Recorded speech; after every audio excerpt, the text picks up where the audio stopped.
경기도 여성가족재단 정정옥 대표이사님의 인사말로 포럼을 시작하도록 하겠습니다. 경기도 여성가족재단의 대표이사 정정옥입니다. 두 번째로 평화포럼을 함께 하게 됨을 무한한 영광으로 생각합니다. 경기도는 북한과 접경 지역으로 영토의 약 22%가 군사지역입니다.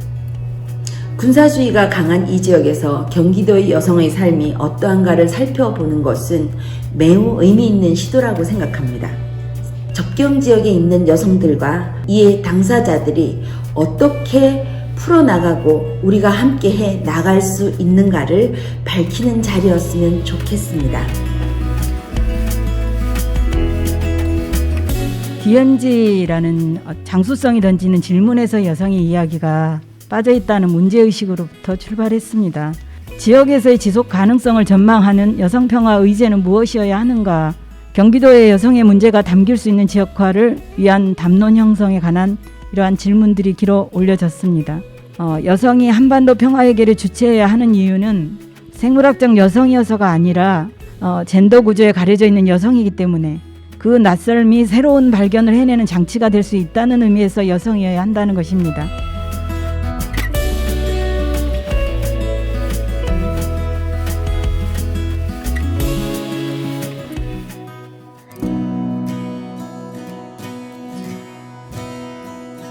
저는 2007년도에 귀농을 했고요. 2015년도에 농어촌 공사에서 선정한 전업농이 되었습니다. 현재는 한국여성농업인 경기도연합회 부회장을 맡고 있습니다. 연천군을 소개해드리면 경기도 최북단이고요. 그 연천군의 3분의 1 정도가 북한 쪽에 위치해 있습니다. 거의 한 94%, 95% 정도가 군사보호구역으로 설정이 되어서 진짜 못 하나 박으려고 해도 그 군 동의가 필요할 정도로 연천은 굉장히 군의 허락을 많이 받아야 되는 지역입니다. 저는 민통선 출입을 주로 많이 하는데요.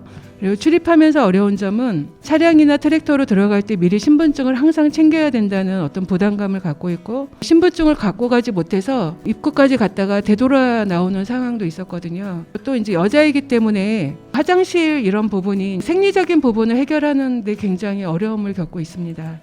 그리고 다른 사람이 출입을 하게 될 경우에는 항상 같이 동행을 해야 되고, 시간이 지체될 경우에는 이제 확인 전화가 그 군인한테 와요. 그리고 차가 고장이 나거나 뭐 또 홍수가 나도 그 제한 시간 외에는 들어갈 수가 없습니다. 그리고 민통선 내에서 가깝게 지내는 사람은 제가 어렵다라고 표현을 했는데, 어떤 땅이 한정돼 있는데 그분들은 제가 땅을 빼앗은 사람이라고 생각을 해서 항상 저한테 거리를 두고 계세요. 그래서 저는 언제까지나 외지인이라는 생각을 제가 스스로 하게 됩니다. 그리고 군의 움직임과 관련해서는 2014년도에 강원도 모 부대 사건으로 인해서 일하다가 갑자기 모든 거를 놓고 나왔거든요. 그 연천군 중면의 포격 사건으로 인해서 아주 신문에서 엄청 떠들 때 저는 민통선 안에서 그냥 일하고 아무 문제 없이 나왔어요. 신문이나 방송하고 제가 일하는 거하고 어떤 괴리가 느껴져서 어떤 게 옳은 건지를 제가 판단하기가 굉장히 어렵더라고요. 저희 연천군에 사는 모든 분들의 바람일 거라고 생각해요. 종전협정, 평화유지, 또 연천이 평화지대가 되는 거. 그리고 그 행복이 저희 여성 농업인들한테 더 큰 행복으로 다가올 수 있도록 해주셨으면 좋겠습니다.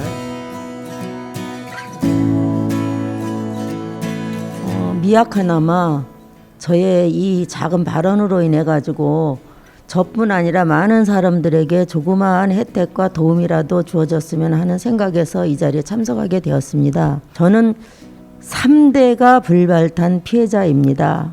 그때 당시에 폭발 사고로 남동생이 죽었고 어머니도 다쳤고 저 다쳤어요. 2대잖아요. 이게 운명의 장난이라고 할까요? 제가 시집간 그 동네가 이 마을 뒤쪽에 사격장이 있었습니다. 들어가려면은 군부대 일일이 초소에 보고를 해야 돼요. 그리고 마을에서 나가려고 하면은 약속을 하고 나가야 돼요. 이런 곳에서 생활을 하다가 밤에 아이가 갑자기 열이 나면서, 그런데 나갈 수가 없었어요. 왜? 초소가 막혀 있으니까. 그리고 차량이 다니는 곳이 아니었어요. 전화도 그때 당시에는 없었습니다. 결국은 딸을 잃어버렸습니다. 너무 가난하니까 떠날 수도 없었어요. 89년도 3월 2일 날 또다시 불발탄 사고가 마을에서 일어났습니다. 아들의 1년 선배가 그 군 훈련장에 가가지고 불발탄을 주워다가 마을에 숨겨놓았다가 이 불발탄을 아들에게 던져가지고 그 불발탄이 터져버렸습니다. 그러나 아무런 보상도 저희들은 받지 못했습니다. 왜냐하면 불발탄을 건드린 것은 우리들의 잘못이라는 것이죠. 저희가 사고 날 때는 6.25의 잔해로 인해 가지고 사고가 난 것이었고, 저희 아들의 사고는 군부대 훈련장에서 군인들이 불발탄을 수거하지 않았기 때문에 일어났던 사고였기 때문입니다. 저희가 이 어려움을 어디다가 호소를 해야 되는지 알 수가 없습니다.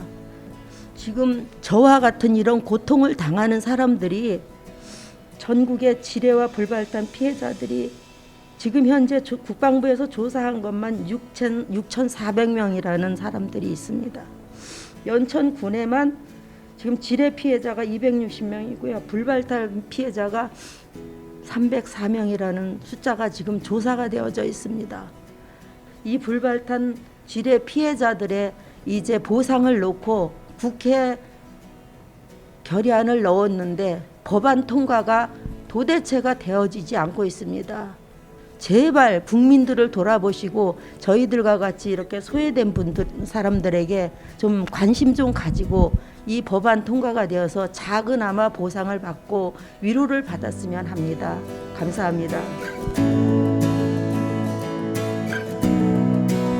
저는 북에서 살면서 어려움과 배고픔, 굶주림을 참지 못해서 탈북했어요. 그래서 한국에 가면은 그래도 국적을 가질 수 있고 단단히 그 사람답게 살 수 있는 기회가 된다고 한국에 오는 기회가 있어서 넘어왔어요. 한국 국적 가지는 게 진짜 소원이었어요. 받은 날에 진짜 너무 울었어요. 아, 어제는 당당하게 살 수 있겠구나. 그런 생각에 너무 기뻤고요. 근데 어떡하나 여기 한국에서 잘 정착해서 살아보려고 또 학교도 다녔고 기술 같은 것도 배우려고 그런 교육 쪽에 있는 교육은 다 다녔어요. 일하러 나갔는데 말투 때문에 또 많이 애를 먹었어요. 또 손님들이 얘기할 때가 있어요. 같은 민족인데 왜 그 말투 가지고 이렇게 얘기하는지 잘 모르겠더라고요. 어쨌든 그 사람 진실하고 성실을 보면 되지 않냐, 저는 그렇게 생각했거든요. 근데 여기서는 그렇지는 않더라고요. 어디 가나 저희는 일을 할 때 이제 물어봐요. 어디서 왔냐. 그렇게 물어볼 때는 북한 이탈 주민이라 하는 말이 이게 조금 거부감이 들고 말하기 쉽지 않더라고요. 그냥 간단하게 그냥 조선족이라 하는 게 오히려 또 편안할 때가 있고, 그러니까 살면서 좀 많은 또 그런 스트레스를 받게 되더라고요. 그러니까 어디에 나가서 일을 하려고 할 때면 막 겁이 나요. 저처럼 좀 힘들어하는 분들이 있을 거예요. 저처럼 용기를 못 내고 집에서 그때 굶어서 죽은 사람들도 있었잖아요. 그래서 저 용기를 내고 이 자리 비롯해서 그런 분들을 있으니까 좀 잘 봐주시고요. 그 말이 중요한 게 아니라 그 사람이 됨됨을 봐줬으면 좋겠어요. 저희도 같은 민족이고 그냥 한 가지 그냥 우리가 북에서 태어나서 왔단 뿐이지 그냥 같은 민족이고 좀 잘 봐줬으면 좋겠어요.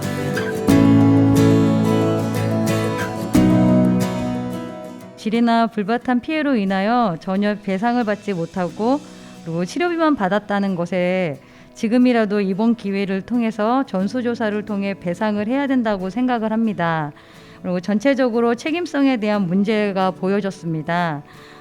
주민들에게 지뢰나 불발탄이 있는 것에 대한 주의 상황이나 대처 방안 등에 대한 미리 교육을 받았는지도 물어봤습니다. 전혀 받아본 적이 없었다고 얘기를 했었고요. 북에서 왔다는 이유만으로 그것을 악용하거나 또 그로 인해 남에 적응하기도 전에 무조건 선택해야 된다는 것, 많은 정보나 홍보가 되어 있지 않은 상태에서 북한 이탈 여성 주민들 같은 경우에는 더욱더 생활하기가 이 사회에 나와서 힘들지 않나라는 생각을 하면서 그들이 소외되지 않는 우리의 시민이라는 것을 다 같이 좀 알았으면 좋겠다라는 생각을 해봅니다. 사회 적응에 대한 정보나 교육이 너무 많이 부족해서 어디와 연결을 하고 어느 단체와 제가 만나서 뭐 불편함을 말을 해야 되는지 어려움 겪는 거를 얘기를 해야 되는지를 잘 모르겠다라고 얘기를 좀 했습니다. 국방부나 통일부나 지자체에서 민통선 안에 농사를 짓고 있는 분들뿐만 아니고 농업인들에게는 최소한의 부대 시설을 좀 만들어주면 어떨까라는 생각을 좀 해봅니다. 전쟁이라는 이 과정과 우리가 군사 체제라는 그 시대의 격변기를 겪고 여전히 모든 남성들이 군대를 경험하는 이 시대를 살아가는 이 분단 체제 속에서 분단이라는 체제에 익숙치 않은 어찌 보면 다른 관점으로 바라볼 수 있는 군대라는 문화, 가부장적이고 위계적 문화보다는 수평적이고 공감적인 어떤 관계에서 새로운 관점으로 이 분단 시대를 바꿔나갈 수 있는 역량 역시 전 여성들에게 있다라고 봐서요. 그런 측면에서 오늘 이 토론회가 매우 반갑고 유의미하다라고 생각합니다. 바로 여성들에게 공통되게 경험되고 있는 분단 체제로부터의 고통과 억압이 분단의 민낯임을 인지하고 바로 그 영향력, 분단 체제의 영향력을 바로 우리 사회 전반에 미치는 구조적 문제로서 인식하는 이 과정들, 바로 분단의 흔적들을 찾아가고 그런 것들을 공론하는 작업들을 저는 부탁을 드리고 싶습니다. 분단 사실을 인식함으로써 우리가 얻을 수 있는 가장 좋은 것은 우리 사회의 탈분단의 구조로 나아갈 수 있는 지도를 찾을 수 있을 겁니다.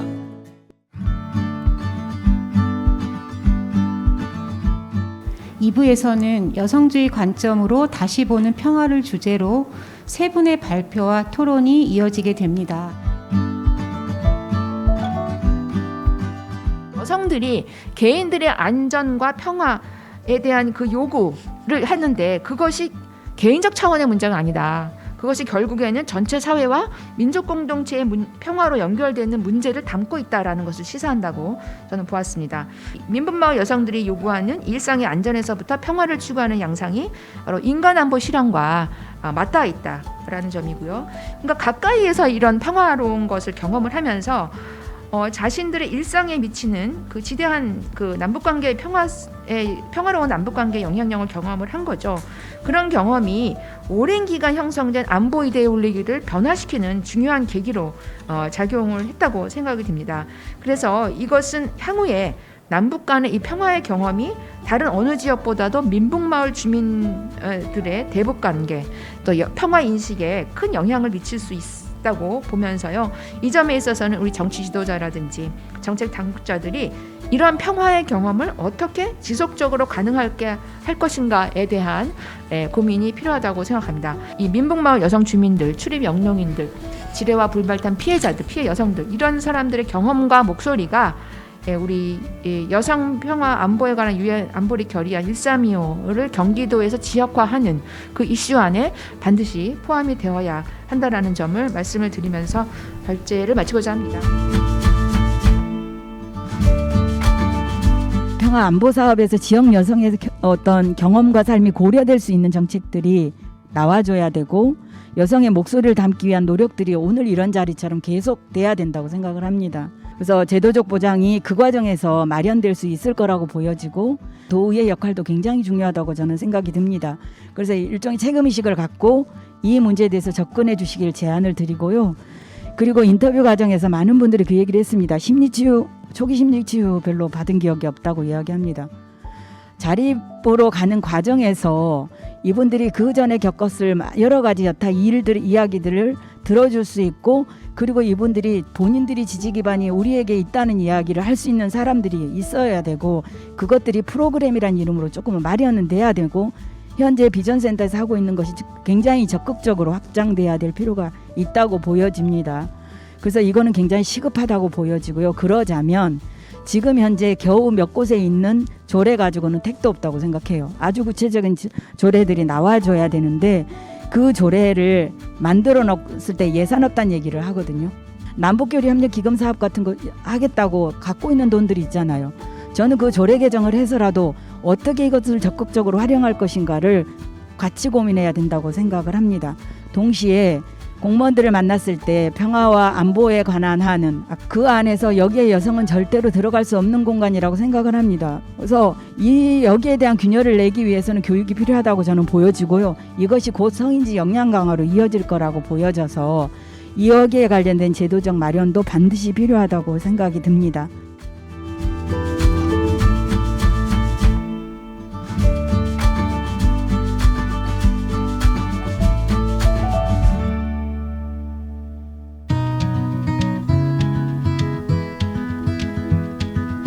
유엔 안보리 결의 1325가 채택된 후 20년이 지난 2020년 11월에 보고서를 하나 냈는데요.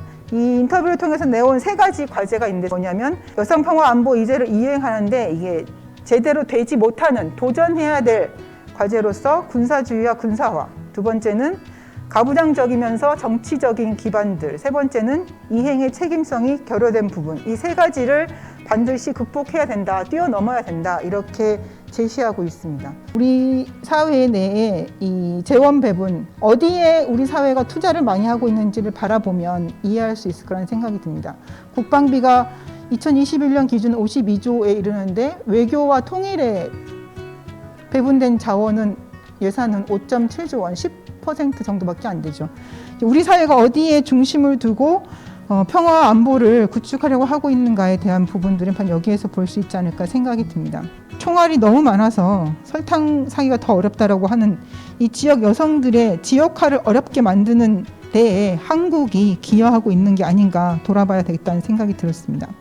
국제적 이슈이긴 하지만 지역에서 다룰 수 있는 이슈들에 대해서 3가지 과제를 제시해 보고 싶습니다. 첫 번째는 핵무기와 핵 위협이 없는 평화의 터전 한반도를 만들어가는 데 있어서 선도적으로 핵무기 금지 조약에 가입하자는 제안을 드립니다. 2번째로는 미군 기지 기지촌을 운영 관리하는 과정에서 국가가 여성들을 상대로 성매매를 정당화하고 조장하고 군사동맹의 공고화 또는 외화 획득의 수단으로 삼았다고 판단한 재판부의 판단을 존중해서 한국 정부는 이 문제 해결을 위한 조치를 즉각 할 것을 촉구하고 싶습니다. 마지막으로 한반도 종전을 통해서 지금까지와는 다른 변화를 만들어내자라는 제안을 드리고 싶습니다. 철조망이 38선에만 있는 것이 아니라 우리 마음에도 있다고 하지만 그렇다면 그 철조망을 걷어내는 것은 우리 마음의 노력만으로는 되지 않잖아요. 이것은 구조적인, 제도적인 변화가 필요하다는 생각이 들고 획기적인 노력이 필요합니다. 하지만 저는 다른 무엇보다 가장 쉬운 일이라고 생각을 합니다. 지뢰 피해에 대한 부분 특별법이 있다라고 또 알고 있고, 근데 이제 불발탄 피해자 지원에 대한 부분은 전무한 걸로 지금 알고 있습니다. 그래서 지뢰 피해에 대한 부분은 뭐 국가에서 특별법으로 지명된 게 이제 이렇게 만들어진 법이 상위법이 있다라면, 그러면 지자체 차원에서 광역 차원에서 경기도에서는 이 전혀 전무한 이 불발탄 피해자 지원에 대한 이 조례를 검토를 해야겠다. 그래서 이 부분은 제가 관련 평화협력부하고 이 불발탄 피해 지원에 대한 부분들을 조례를 경기도에서 먼저 선도적으로 탈북한 분들 중에서 특히나 이제 여성분들이 이런 심리적인 어떤 치료가 굉장히 필요한 부분이라고 보여집니다. 그래서 이 부분도 남북교류협력기금을 운용의 좀 확대성을 찾아서 그 교류협력기금을 통해서건 아니면 아까 말씀하셨던 경기도 북한 이탈 주민의 정착 지원에 관한 조례에서라도 그 근거를 찾아서 이 부분도 시급한 사업으로 생각됐고 실제적으로 정책과 예산이 반영될 수 있도록 제가 좀 그 노력을 할 수 있도록 하겠습니다. 경기도 평화안보 사업에 관한 성별 영향 평가, 이게 아직까지 이제 실제적으로 평화안보 사업뿐만 아니라 그 경기도정 전반에 있어서 아직까지도 이 성별 영향 평가 실시나 개선 방안에 대한 부분들이 부족해서 전체적인 그 성평등 정책에 있어서 성평등 정책 담당관제 설치하는 거는 필요하다. 근데 지속적으로 이제 저희 민여협이나 여성 의원님들이 요구를 하고 있지만 이게 결국은 단체장의 그 의지의 문제이지만 그래도 지속적으로 이 부분을 계속 요구하면 관철시킬 수 있지 않을까 싶은 생각이 듭니다. 이 부분은 이제 같이 고민을 하고 또 우리 여성 단체들도 함께 좀 노력을 해주셔야 될 부분이라고 생각됩니다. 여성이 그 리더십을 발휘해서 이렇게 군사문화적인 괜히 위계질서적인 이런 부분을 타파하는 부분에 있어서 굉장히 의미 있는 제안이라고 보여지고요. 그래서 이 부분에 있어서는 민군 협의 시에 저는 모든 우리가 조례에 있어서 협의체나 위원회 구성할 때 특정성이 10분의 6을 넘지 않도록 이 부분도 저는 간과해서는 안 될 거라고 보여지고요. 경기도 의회에서 제안해 주신 이런 정책들이 우선적으로 할 수 있는 부분들은 먼저 좀 개선하고 정책과 예산으로 반영될 수 있도록 그런 노력을 하겠다는 말씀을 드리면서 저의 자유토론에 대한 발표를 마치겠습니다. 네, 고맙습니다.